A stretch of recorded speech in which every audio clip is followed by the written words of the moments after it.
Okay, I'm back. So every month my mother wrote out checks. I supported my son, paid his car insurance, paid his medical insurance, just gave him money when he needed cigarettes. He never paid rent, not a dime to rent, not a dime to anything, actually. I would ask him, how'd you do today? Money-wise, how'd you do? Oh, every day was not good. Bad day, $30, $50, $25. Come to find out, he was making big money, big money, but it was all going on his drugs. He threatened me with my work. Actually, he did come to my work one day and demanding money. And I told him I didn't have it. He threatened me that he was going to go home and let my dog loose. So he took off out of the parking lot. He kept calling me at work, calling me. My boss wasn't happy with it. Told me he has to stop. I can lose my job. And he told me that he let the dog out. So I left work that day and I flew home, and I didn't find my dog in the house, but he was in the backyard. And I called the cops that day, and 3 cruisers came and made him leave. And he lived in his car with his girlfriend. I wasn't only dealing with my son, I was dealing with her too, Sydney. And the cops made them leave. And my son stared me down, and one of the officers said, I can arrest you right now today for looking at her that way. Well, anyway, they left. They lived in the car for 2 weeks, 2 to 3 weeks. And then a little bit at the time, he'd call, want to come over and take a shower. I let him. He was hungry, wanted to come over and eat. I cooked. And wanted to come over, watch TV for a while, but he would leave at 11. I let him. I was an enabler. I just felt like I couldn't turn my back on him for whatever reason. He was an animal, but I just couldn't. And then, like I said, I got evicted from Lincoln Street. He punched holes in the wall at Lincoln Street. Called me every name that the people upstairs for me would call the landlord complaining, and finally they just told me I had to move. I was evicted. I don't talk to not one person in my family, not one cousin, aunt, uncle, nobody. And anyway, so I moved from Lincoln Street to where I'm living now, Lawrence Road. And I shouldn't have taken him with me, but again, he wouldn't have had anywhere to go, and me feeling bad. So I took them with me, and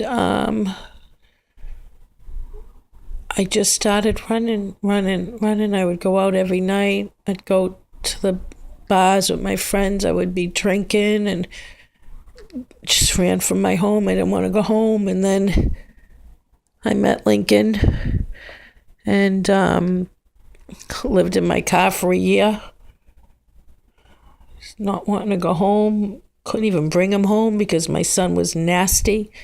Called him every name that he can think of.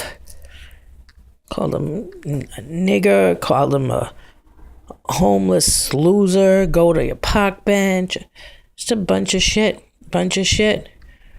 And I ran from my own home. And then in February,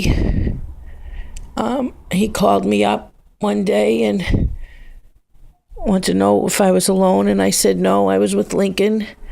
And he wanted to meet me, and I said, well, I'm sorry, I'm with Lincoln. And he needed some legal advice. And I said, well, unfortunately, you never gave Lincoln the right chance, right time of day. Never gave him a chance for you to get to know him. I said, but, he knows about all that. And my son wanted to meet us, and he wanted to go into the rehab. He wanted to change his life around, didn't want to live his life anymore. And so I met him with Lincoln, and he went to be evaluated at the Whitton Hospital to get into the CAB program up in Danvers.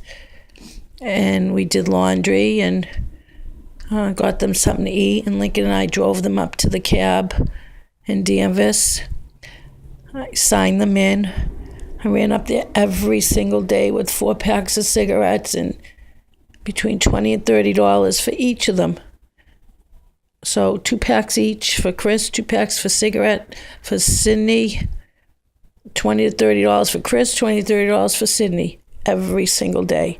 Brought them up cigarettes and money because they wouldn't eat the food. And well, with that, my mother got rushed out that day to the hospital, and she was there until April.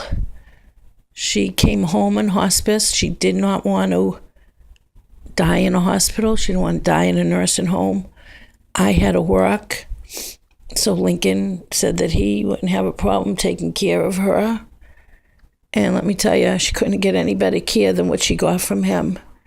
He did everything for her, everything. And even wiped her backside that he never did for a family member or anybody else. Cooked her breakfast every day, lunch every day. I went off to work. He'd change her bucket when she went to the bathroom. He would get her up. He would try to walk her a little bit. He would massage her back, her feet. He was just, she could not have asked for any better care than what she got from him. And everything was great, My kids got along, and we used to have a good time, sit at the table, play board games, play cards. And Chris wanted to move. And actually, Chris got a dog. And he was short money with this dog. So I told him, I gave him the money, but, Lincoln and I talked about it, and he promised Lincoln he was going to give it back to me the following day, and literally left me with $3 in my pocket. And the next day came, and it's like Chris didn't even care. He only had $20 to give me. So that vexed Lincoln, because you make a promise and then you go back on it. But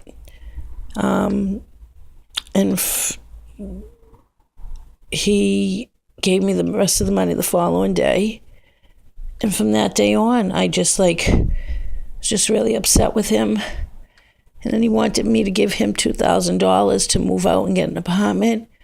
And I wouldn't do it. I would not do it. And from that day on, when I made up my mind that I wasn't giving him that money, everything went downhill again.